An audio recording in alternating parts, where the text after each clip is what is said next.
How to protect your paperbacks, a simple hot and cold laminating machine tutorial. All right, now that we've got our paperback covers folded and prepped for binding, it's time to decide. Do we leave them as is, with no extra cover, or do we add a layer of protection? If you want to keep your books safe from dust and water, adding a protective cover is a great option. You can go with a cold laminating film, which comes in some fun textures, or a hot laminating film, which is usually just glossy or matte.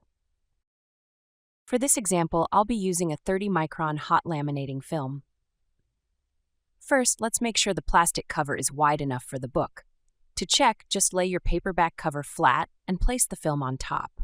I only need about 14 centimeters for the front and 14 centimeters for the back, so I'll grab my ruler and measure it out. Even though this film is only A4 size, it's just the right fit. Now this comes in two pieces, so we need to separate them first. To do that, just slide a scissor or cutter in between and carefully cut it into two. There we go.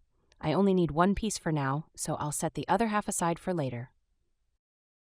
Now, let's move on to the laminating machine and see how it's done. So, here's our hot and cold laminating machine.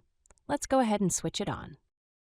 Since we're using a hot laminating film, we need to set the right temperature. You'll usually find this on the label when you buy the film. For this one, it needs to be at 110 degrees Celsius. You can easily adjust the heat by turning the dial here, and depending on where you're standing, you can press the forward or backward feeding button so you don't have to rotate the machine manually. If you look closely, you might notice some crumples on the laminating film. This happens sometimes from storage, but don't worry.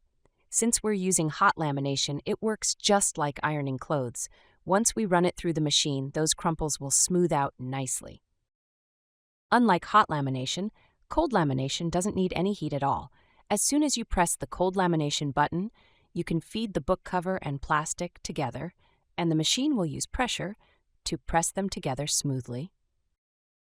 Just a quick tip, I chose 30 micron for the hot laminating film because anything thicker can make the paperback cover too stiff. It might not fold easily or open smoothly. 30 micron is just the right thickness for a hot laminated paperback cover. But for cold lamination, you can go thicker, up to 100 micron, and it'll still be comfortable to open and close. Now, once you see this lights up green, you may proceed with the hot lamination. Slowly feed the paper and plastic together. Normally, you can leave it like that and just wait for it to be done.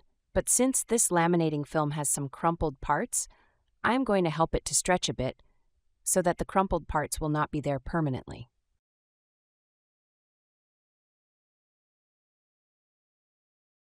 And there we have it. The hot laminated cover looks just like a regular plastic cover, while the cold laminated one has a bit more texture.